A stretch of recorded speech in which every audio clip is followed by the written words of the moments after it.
Você com certeza já viu em filmes ou desenhos histórias de humanos geneticamente modificados, com habilidades sobrenaturais, certo?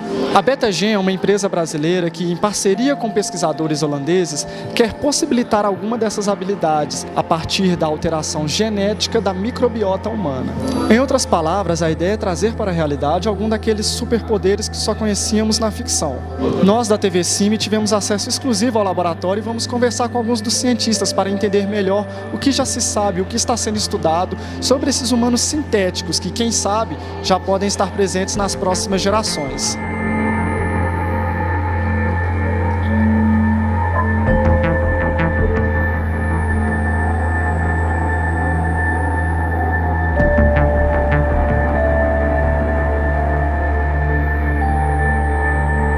O que é a Betagen, afinal? A Betagen é uma empresa de edição genética de microbiota humana, ou seja, a gente trabalha com bactérias que vivem já naturalmente no nosso corpo e a gente faz uma transformação nessas bactérias para que a gente possa conferir novas características aos seres humanos. De que maneira isso é possível? Isso é possível através de um método de edição genética. Então a gente coleta informações de genes que existem em vários animais, plantas e micro-organismos que existem na natureza e a gente pega uma informação, que é o que a gente chama de gene. É um pedaço de informação que é um código para uma nova característica. Por exemplo, nós podemos pegar um gene do cupim, que ele é capaz de digerir celulose, e colocar esse gene numa bactéria do nosso estômago. Isso vai fazer com que essa bactéria seja capaz também de digerir celulose e, portanto, nós vamos poder ter um novo tipo de alimentação. A gente tem pesquisado já por muitos anos e a gente desenvolveu estudos em órgãos sintéticos, em pele artificial. A gente tem alguns estudos até mesmo com fotossíntese em pele artificial e também já fizemos alguns testes em animais. A gente trabalha num imaginário criativo de possibilidades que de fato às vezes parece ficção, porque nós estamos trabalhando numa linha realmente muito inovadora. Mas de fato, se a gente olha para o catálogo de genes da natureza, os animais já fazem muitas coisas que a gente considera superpoderes. Então você tem lagartixa subindo parede, você tem micro-organismos que se adaptam a ambientes extremos, como muito quentes, muito frios, você tem bactérias que comem plástico. Então se a natureza já faz isso, é porque isso é possível, isso é real. Então a única coisa que a gente está fazendo é adaptar esse código que já é utilizado em outros organismos para as bactérias que vivem no nosso corpo, para que a gente possa compartilhar desses superpoderes que a natureza já expressa. Pesquisas como a da Betagen motivaram a criação do Instituto Nacional de Propriedade Genética, que visa garantir a correta utilização do mapeamento genético de pessoas. O Instituto ele vem para oferecer, ele não tem fins lucrativos e ele vem para oferecer a propriedade genética para as pessoas. Se a gente não começar a debater, a confeccionar esses documentos hoje, daqui a 10 anos, empresas de seguro vão exigir que qualquer pessoa faça um mapeamento genético. Daí vão poder barrar a pessoa de repente, porque ela tem uma propensão grande a alguma doença, ela não vai poder ter um seguro de vida. E se tiver um seguro de vida, vai ser muito mais caro. Então a gente precisa começar a dar a propriedade para as pessoas e o direito de escolha delas, o que elas querem que seja feita com o mapa genético dela.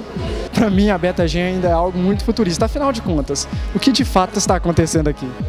Bem, aqui a gente está numa experiência educacional, a gente está numa simulação de um futuro plausível e a gente está simulando uma situação que pode ser real daqui a 30 anos. A gente está pensando que a gente está em 2048, o que seria uma empresa de edição genética em 2048, que novas possibilidades poderiam ter e que novos debates a população poderia estar tendo sobre isso. Então, apesar de ser uma experiência fictícia, a Betagen de fato não existe ainda, mas a gente não está criando uma experiência totalmente fictícia no sentido de ser criada a partir do nada. A gente está criando uma experiência que tem todo um embasamento de estudos de futurismo. Então a gente olha o cenário que já existe hoje, em 2018, e a gente faz uma extrapolação. A gente está fazendo uma experiência de aprendizagem científica aberta a uma visão de exploração e não apenas uma visão passiva como costuma ser na sala de aula tradicional. Assim como a Betagen, o INPG também fez parte de uma grande imersão promovida pela empresa Rito durante o Hacktown em Santa Rita do Sapucaí. Contando com dezenas de atores, a iniciativa realizou debates, painéis e até mesmo manifestações sobre bioética, criando uma intensa discussão sobre o tema na cidade. Explica pra gente, o que é a Rito? A Rito, ela desenvolve experiências imersivas né, ambientes imersivos, com o objetivo de provocar as pessoas a pensar em coisas que ainda não aconteceram, mas é muito provável acontecer nos próximos anos. O motivo da gente construído em cima da genética é que no Brasil hoje é muito pouco falado, né? E hoje bioética, biohacking e biotecnologia são assuntos pautas nos principais fóruns do mundo. A gente pensou em criar todas essas situações com o objetivo de fazer as pessoas tanto experienciarem tudo o que poderia dar errado e o que poderia dar muito certo. Mas as pessoas iam tirar suas próprias conclusões. Ao invés de ser um filme com começo, meio e fim, as situações aconteciam de forma simultânea, que você poderia interagir e vivenciar coisas que poderiam acontecer no teu dia a dia.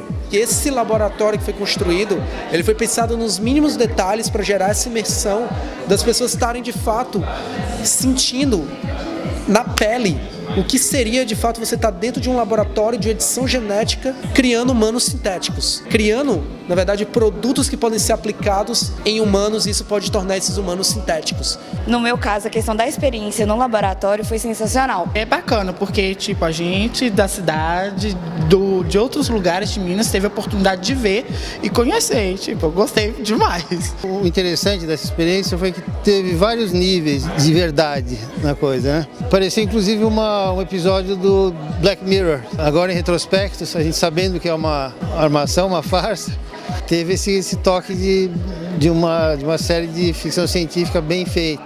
O objetivo de todas essas experiências foi tu criar uma memória, um registro emocional de uma coisa que pode vir a acontecer daqui a 20 anos ou até daqui a 5 anos. Mas quando acontecer isso de fato, tu antecipou essa discussão. E tu antecipando essa discussão, tu está mais preparado a lidar com isso e a tomar melhores decisões lá na frente.